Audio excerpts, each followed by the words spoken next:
सबसे पहले मैं आपसे ये जानना चाहता हूँ कि स्वाति पर आप क्या बोलेंगे?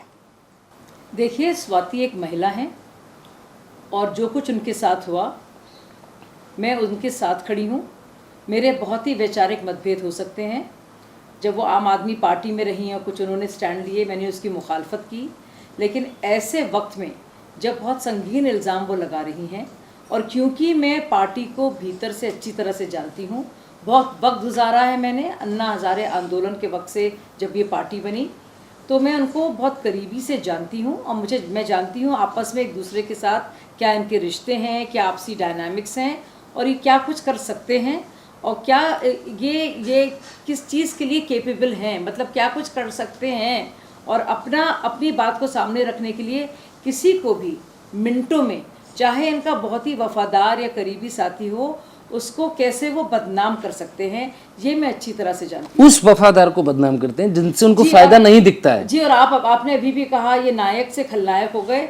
दरअसल ये हमेशा से खलनायक थे। हाँ। हम लोग सोचते थे कि ये नायक है, इसीलिए हमारे जैसे लोग जिनका बड़ा अच्छा खासा करियर रहा है, मैं बाकायदा एंकर रही हूँ एक बहुत बड़े चैनल में, प्राइम टाइम एंकर रही हूँ, सब जानते हैं उसके बारे में।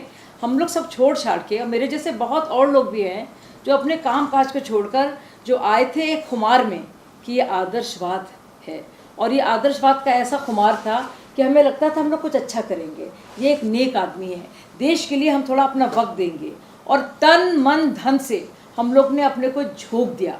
वो जो आंदोलन और इनकलाबी वो सोच थी, जो समा था उस वक्त, लगता था कि कुछ करना पड़ेगा। एज एन एंकर ऑल्सो जब मैं थी बाकायदा स्टार न्यूज़ में, रोज़ाना ये खबरें होती थी भ्रष्टाचार की। हर एक डिपार्टमेंट, हर एक महकमे, हर एक पार्टी जो उस वक्त थी मौजूद, चाहे वो बीएसपी हो, चाहे वो मायावती जी की बात हो, या फिर मुलायम जी की बात हो, या फिर लालू प्रसाद यादव की बात हो, और फिर कांग्रेस सेंटर में, रोज़ आना एक से बड़े स्कैम्स, घोटाले, सुबह शाम यही सुर्खियों में रहते थे। ऐसा कोई डिपार्टमेंट नहीं था सेंट्रल मिनिस्ट्री का, ऐसी कोई मिनिस्ट्री नहीं थी सेंट्रल गवर्नमेंट में जिसको लेकर इतने बड़े बड़े स्कैम्स, इल्ज़ाम नहीं आए सामने। तो मुझे लगता था मैं एंकर तो हूँ और इन सब बातों का जिक्र कर रही हूँ, लेकिन इसको कैसे बदलें। तो जब हमने देखा अन्ना हज़ारे आंदोलन की शुरुआत, बल्कि उससे पहले तो इंडिया अगेंस्ट करप्शन था, मुझे लगा कि हमें कुछ करना चाहिए। और वापस मैं काम पे भी जा सकती थी, अपने स्टार न्यूज़ की एंकरिंग या किसी और चैनल में जा सकती थी, लेकिन लगा कि हम लोग एक कुछ अच्छा करेंगे, और एक नेक और अच्छा इंसान है, और हम लोग अन्ना हज़ारे को सोचते थे हमारे देश के महात्मा गांधी की तरह है, और अरविंद को सोचते थे कि अच्छा कुछ करेगा, और इसलिए हम लोग अरविंद भाई के साथ जुड़े। मैंने राखी बांधी है, तो मैं इनको इतनी करीबी से जानती हूँ। और जहाँ तक स्वाति की बात है, जब स्वाति और नवीन जैन की शादी भी हुई थी, तो उन कुछ चंद लोगों में मैं शामिल भी थी, तो मैं बाकायदा उसमें गई हूँ, जिसमें बहुत कम ही लोग थे। तो मैं आपको बता दूँ कि अंदर से मुझे जो इनकी असलियत है वो मैं जानती हूँ। दरअसल विभव का काम और उसकी जो जॉब प्रोफाइल है, वो सिर्फ केजरीवाल के पूरे आदेशों को, उनकी ख्वाहिशों को पूरा करना है। जिसको चाहते हैं वो उसको हड़काते हैं, विभव को इस्तेमाल किया जाता है। जिसको डटवाना होता है वो डांटता है, जिसको जलील करना है वो जलील करता है, जिसको पुचकारना होता है उसको पुचकारते हैं।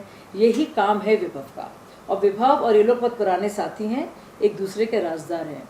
इनको एक दूसरे के बारे में और सारे के सारे जो डर्टी ट्रिक्स के इनके ऑपरेशन रहे हैं वो सबको पता है, और ख़ास तौर से विभव को, मनीष को, ये लोग पहली की टीम है, और स्वाति को भी। तो ये विभव को लेकर कुछ पत्रकार सामने आए, उन्होंने कहा कि मैं 10 सालों से जानता हूँ, 12 सालों से जानता हूँ, वो तो नेक आदमी हैं। अरविंद केजरीवाल के जो राजदार हैं विभव, आप इस विभव कतई नेक आदमी नहीं है।